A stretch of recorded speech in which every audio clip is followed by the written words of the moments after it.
Chapter 3. Plans fade as fast as dreams. After the event with the undercover officer, Eli was paranoid about working with me. Then, my mom came down with extreme depression. Since Eli had been like a brother to me, knew I had already invested so much of my life into this documentary, he volunteered to spend time with her. My stepfather was in jail again for drinking and driving, and she felt suicidal. All she wanted was someone to sit with her and make sure she didn't do any self-harm, while my stepfather was in jail. Since Eli didn't have a job at the time, he agreed. Before leaving his house to drop him off at my mom's, Eli told me, "This is Matt's show. Let him do his thing." Why? He has more invested in this than you do. But I planned everything. Sometimes plans don't always work out. I was furious with him, but he was doing my mom a favor, so I didn't argue. The team was down to Hope, Matt, Brian, and me. We drove to our first destination, which was called The Farm. This was a self-sustaining community in East Tennessee. It had been around for a few decades and proved to be a reliable reference for comparison for a successful community. The whole time we were in the car, Matt was bragging to Hope about his film career. "In Poland, I used to interview politicians and top celebrities." "Wow," Hope said.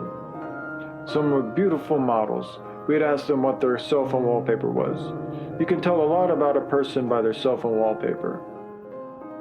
To me, I thought this was stupid. My wallpaper was generic theme it came with. I didn't have any kawaii images, family, friends, or hobby images like those celebrities he bragged about knowing. I didn't even have a smartphone because I used it for practicality, not luxury. It was practical to use it as a tool and nothing more. Emotions tied to objects are a pain in the future, and I was keen on feeling as little of that as possible. Why would I have my pet on a screen only to have it die, saved with a reminder of it on every phone call I made? It would be laced with subconscious sadness in every text. I wasn't about that type of insanity. If I was going to go crazy, it would be from accidental ingestion of electric Kool-Aid at a festival. When we got to the farm, I asked for the man I had corresponded with via email for the past year. The woman at the entrance didn't let me in. She said, "You don't have permission." I do, just call him. He'll know what this is about." "Sorry, but I can't do that." "Why?" I pleaded, half angry and fearful that the drive was for nothing. "He died recently. His funeral was just 2 days ago." I was stunned. The guy wasn't that old, I thought. He seemed healthy. This was a shock. He was one of those founders of the community. The first shot was completely ruined, and now I didn't know if we'd have anyone else to interview at the farm. After a while, Hope asked if we could at least look around what appeared to be something between a gift shop and a museum. Matt got out his camera, and the woman told us about how the farm trained midwives and made soap there. Then Hope asked, "Are you sure you can't get us in?" The woman looked at Hope. She was old. Her hair was gray and curly. Hope was not just in her youth. She appeared as if she could still be a teen. Her body frame was petite. Her cheeks were flush when she smiled. Those traits, combined with her silky red hair, made Hope look adorable in a charming way. I'd always treated her like a younger sibling, so I didn't really notice those things until I saw how others interacted with her. "Okay, I'll call someone. Don't expect anything, though. No filming anyone without permission." "We won't, and thank you." The woman got on a corded phone at the front of the gift shop. She called someone, gave a brief description of us. She asked what we were there for, and I gave the founder's name and said he had planned to do interviews with us. She relayed the message, and the man in a tie-dye shirt, long gray beard, came to give us a tour. We drove in and listened to the guy talk. Matt glanced around to look at everything for the perfect artistic shots. When the man stopped talking, Matt whispered, "You have to be aware of everything in this business. Any small detail can make a shot perfect or ruin it because you didn't notice it. Then, when you record, you have to keep it in your head for editing later. That's why cinema pays so much. After the tour, we did an interview with the man who seemed to be the next person in line to take leadership of the farm. Not necessarily from a business perspective, but as a wise elder. When we began the documentary, the man spoke mostly of civil rights. He described businesses and how people are no longer living for cubicle jobs and want to reconnect with nature. Yet not everyone wants to live alone in the woods as the homesteaders do. Communities like this show that people can start technologically advanced societies that coexist with nature. How people can get what they need from the land without overdoing their environmental impact. That was a great speech, as if he had rehearsed it, especially for TV. The shot was excellent, capturing him in the surroundings for the documentary. My hands held the microphone crane. Matt checked all the gear and focused the camera, and Hope asked questions relevant to our documentary. Visually, it was perfect. The only problem I gleaned came after we put his camera equipment back into his suitcase. Matt was rushing into this without letting the people get comfortable. He had been used to people who craved attention.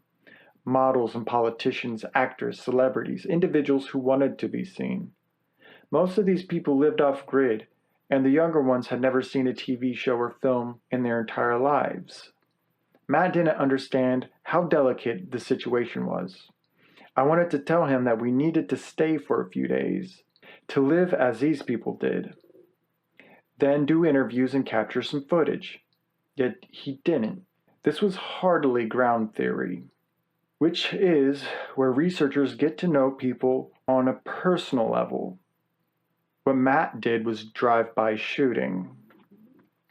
As a result, when we stepped outside, Matt noticed his failure. Chapter 3 continued. There were people outside burning cane reeds. The hollow places in the plants were filled with vaporized water and carbon dioxide and then exploded. The whole shot was filled with popping noise. Matt was angry with himself. And he said, I'll just get some free music online and try to make it fit. What do you mean? The shot's ruined. I might salvage some. Royalty-free music online might cover that. He pointed to the fire pit, where the canes sounded like firecrackers and bottle rockets. That was the missing detail he overlooked. One, he said, a person couldn't learn in film school. He told me that he needed to pay attention to details but failed to cooperate on staying long enough for them to stop charcoal making operation. At the time, he was flirting with Hope or talking about how he did his cinematic performances better than others. In his head, I presumed he thought he was the best videographer. Personally, my head hurt. I hadn't eaten anything except French fries in the past 24 hours. The lack of nutrients in my brain was making me feel cognitively stunted. Brian was supposed to help pack camera gear and carry it to the car, but his curiosity led him to the guy we interviewed so he could ask questions. Brian was always asking older people for wisdom and would listen to everything they said. I wondered if this was a Chinese thing or if he was just trying to gather information our generation didn't learn from our parents. Perhaps bringing Hope was a mistake. Matt wouldn't stop trying to seduce her with his promises of money and fame. Instead of doing his own work, he strutted around and chatted with her. Matt delegated tasks of carrying his luggage to the car onto me. While carrying it, I heard him tell Hope, since I'm producer and director, I can put anything in the credits. I can even make you co-director. I dropped the camera bag. I heard all the expensive gear shaking up in there. It must have been at least $20,000 worth. Matt stared at me in horror. His whole life of work and ambition placed in one bag. A bag he put in my hands and told me to cater to as if I were his slave. He thought I should work to his whims, even though I had established the entire trip and was paying for nearly everything. He was like a blue-eyed, white-haired Nazi. One who was talking to someone with a large nose, brown eyes, and black curly hair. I despised racism, especially since we were technically considered the same race. I didn't pay thousands of dollars in student loans while doing research so he could flirt with a friend.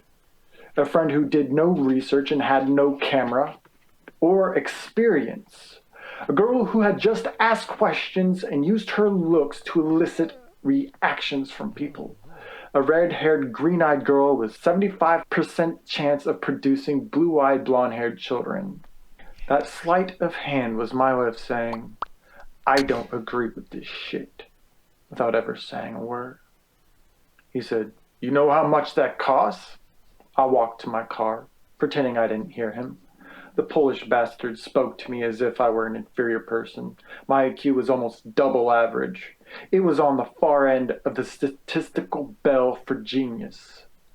I let my expression in my eyes ring through the silence as a sharp razor to everything he believed. I pressed lightly, see fear leak out of him as he realized I could end his whole life in an accident. In my spare time, I did physics for fun. With the distance the bag fell, there wouldn't be a scratch or dent on anything, not even the bag, but it would shake his inner world hard. This guy was racist, sexist, and was jeopardizing my research. With the man I intended to interview being dead, Matt acted like he was the boss of everything. That moment was a declaration that he would never be able to control me. No one can. Not unless I submit to them.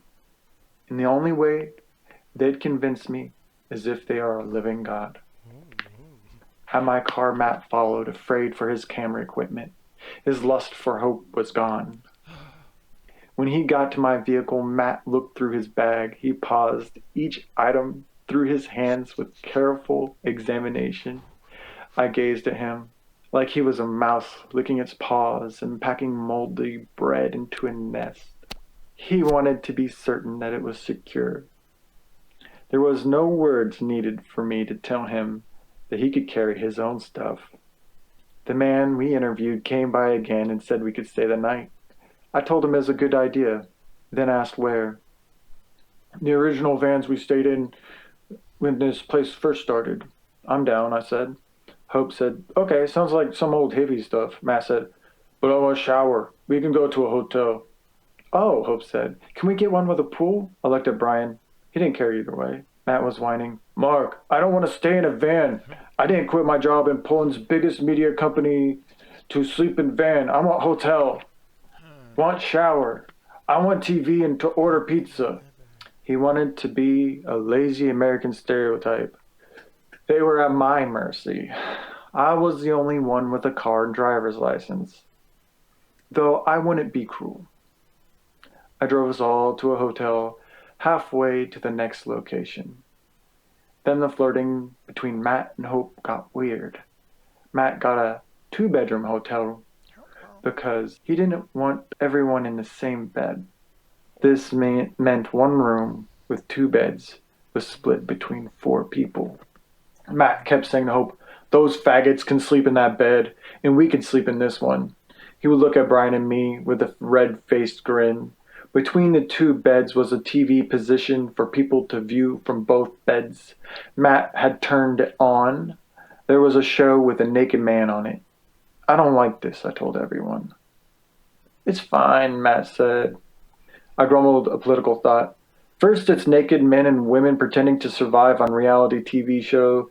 Then it's children. After that, eventually, it goes into a weird way of ancient Greece with bath boys before the empire's fall.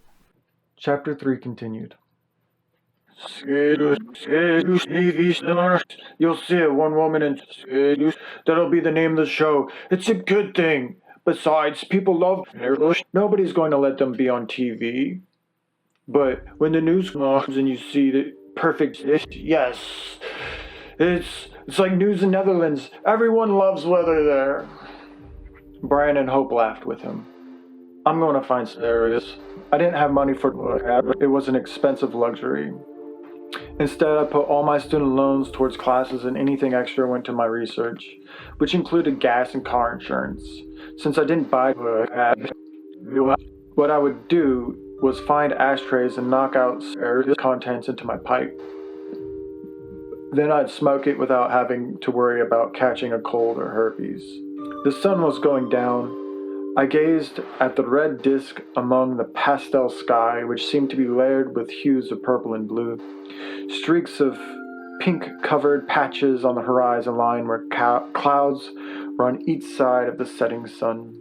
I turned the keys in my car without starting it and listened to music. In the intro, they were saying DJ Blockhead in one of the songs. Then it was just smooth techno stuff. After smoking, I put my pipe down and listened to the song with closed eyes. The next thing I was aware of was the dawn.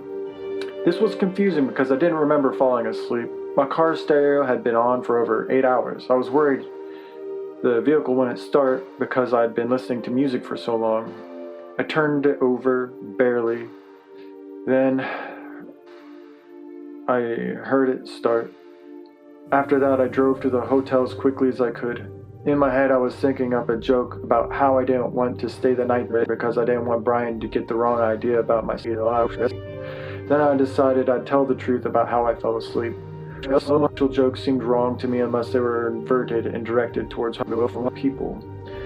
Flirting with them, for me and my friends to laugh at their insecurity was something I had a hard time resisting, even if it gave me. When I got there, Brian opened the door. Hope yelled at me, "I can't believe you! You abandoned us!" I'd never. "Yes, you did." "What's going on?" I asked Brian. "I don't know. Why don't you tell me?" Went to get smokes and fell asleep in my car." "No, you didn't," Hope yelled. "You left us. Now my mom is on her way." "What?" I looked at Brian, his eyes fixed on the floor. Then Matt said, "We didn't know where you were. What were we supposed to think?" Hope said, "We did contact Kolya." "Kolya? Why him?" "He said, it's not like you to abandon anyone." I thought back on what they were talking about. Kolya had abandoned me in Louisville, but rejoined me later when he had nowhere to go. I picked him up in a different county, several hundred miles from where he left me. I gave him a ride and found him a place to stay with John Kriegler, who had already been helped by Kolya before. When Kolya quit the Buddhist monastery, he was homeless and living out some Buddha-style fantasy of his. He had been inspired to live like the poems of Han Shan and other poets. They had mostly burned poems as incense or lost them to the weather and time when written on rocks and trees. It was his life philosophy. To neither strive for riches nor fame, but to be as happy as possible, following his instincts, which is why he wanted to leave me and Brian when Matt said he was in the country. I didn't know how Hope knew I was friends with Kolya, but I quickly realized everyone they were contacting was through Brian. None of them knew my phone numbers since I usually talked to them over social media. Since my phone wasn't a smartphone, it didn't have internet. This meant they didn't know how to contact me. Yet Brian had met Kolya and Eli through me. I had to have been the source of their information. The quiet guy, who never said much, was now in charge of the situation. When the alpha Matt panicked, they looked at the beta Brian for emotional support. What they didn't realize was that he... and when he talked, it was all about how we're all doomed. I imagined that if I had left him with my mom instead of Eli, she would have shot herself while he was in the bathroom. Eli said you weren't one to abandon people, but how can I believe him? How can I trust you? Brian's eyes were beaming with fear. You left me to die by the river. I could have drowned. You know, I don't know how to swim. You don't have to jump in the river, and I got you the next day. It was longer than that. You said you wanted to go camping. You never said you wanted me to stay with you. That's not what people do on a camping trip. It was fun. I had fun. Didn't you? Lentil soup? You're a master chef. Brian looked scared, angry, and confused. Hope burst out. My mom's going to be here soon. You abandoned me. She's going to save us. She's taking me home and going to put Brian on a bus home. How can you afford that? I asked him. I get $1,200 a month, child support. You're not a child. It's payback from when my dad didn't pay when I was a kid. I'll get it for 18 years. If the little guy had only spent the small fortune his father gave him, even though he was in his 20s, we could have had 2 hotel rooms. The whole incident would never have happened because I wouldn't have been stressed enough to look for work. I didn't blame him. I didn't care how he spent his money. I was just surprised he had that money because he also worked for the school. I stepped out and got some of the I had saved up and crammed into whilst Hope was outside yelling at me. As I inhaled, I half closed my eyes, feeling the warm burn of stale tobacco out of my chest. Then I let it roll out of my mouth slowly. Tranquil clouds of dust and moisture and human particles of protein have gone to the wind. She was furious. But I can't recall anything about that moment except how peaceful that table had made me feel. About a minute or two after I was done singing, Hope's mom arrived in a red SUV. I was surprised at how fast she got there. She began yelling at me, the same as Hope had. Their anger didn't make much sense to me. I hadn't eaten since those French fries the night that cop put a gun on me. But I was certain there was some misunderstanding. It wasn't just having missed a meal for 2 days, which starved my brain of logic. It had to have been that Brian gave them a doom speech, even though I talked about this trip for several years. Matt should have realized. But he was being weird. Perhaps he was upset that he wouldn't get to have sex with some American girl who wasn't fat. Brian looked at me, half pathetic, and said, "Sorry." Hope yelled, "Don't talk to him after what he did to you." Hope's mom said, "Get in the car now." "I should have called the cops on you. You're lucky I didn't. Kidnapping is a crime, you know." I gazed at her without an expression. She was talking crazy. All of them seemed insane to me. Hope's mom looked at Matt. In a fake nice tone, she said, "Do you want to ride back?" "No, thanks." Chapter 3 continued. Matt said, "No thanks," to Hope's mom. After they drove off, Matt said, "We didn't know where you went. I told them we should wait for you, but she insisted we leave. She called her mom and said Brian should go. He was talking to your friends on Facebook, and they all said you're not the type to abandon anyone. If anything, you're the type to get them if they need help. How do I say it in English? You'd be there for them in a time of need." "Does this place have breakfast?" "I think so, why?" I didn't say anything. I walked in, gazed at the room, and went back outside, where I sat on my car hood. He got his belongings into my car. I sat there until he was done. He stood beside me, uneasy. He was anxious.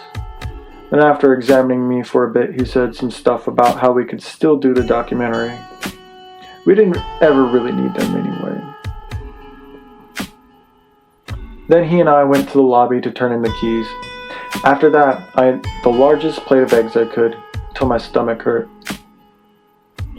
While we were eating, he poured powdered creamer into his coffee. I said, "Let's go into clump. It needs to be put in first with sugar and stirred slowly." He dumped it in and the stuff clumped and floated. "See," he said, "I like doing things my own way." His way was obvious failure.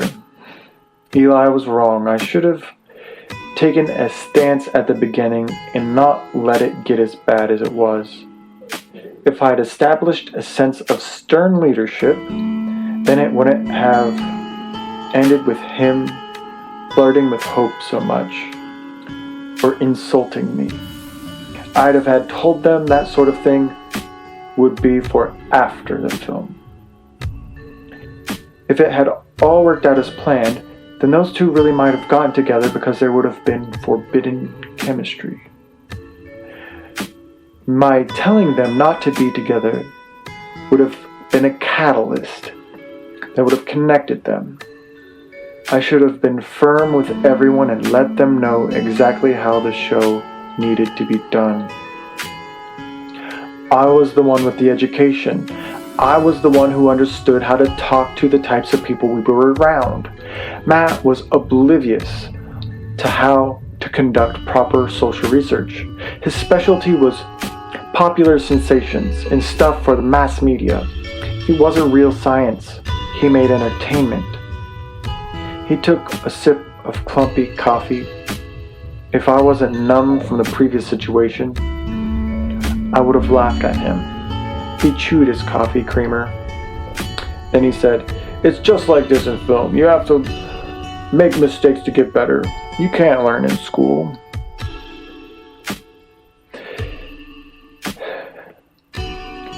If you had listened to what I said, you would have understood the logic of why it hadn't mixed. School's for idiots. You don't need to learn in school. I watched him take another sip from his cup, which was followed by chewing of his coffee. I put sugar in mine, then cream, then slowly poured in the hot coffee, mixing it with small straw. Matt looked at me, then put his near full cup aside for another. He repeated what I did. He no longer seemed like a mouse. He evolved into a primate. He was now learning what he saw. As a student becomes like a master, so too does the monkey become like the human. What they see, they can do. It was like I was his teacher in a class on how to prepare a cup of coffee.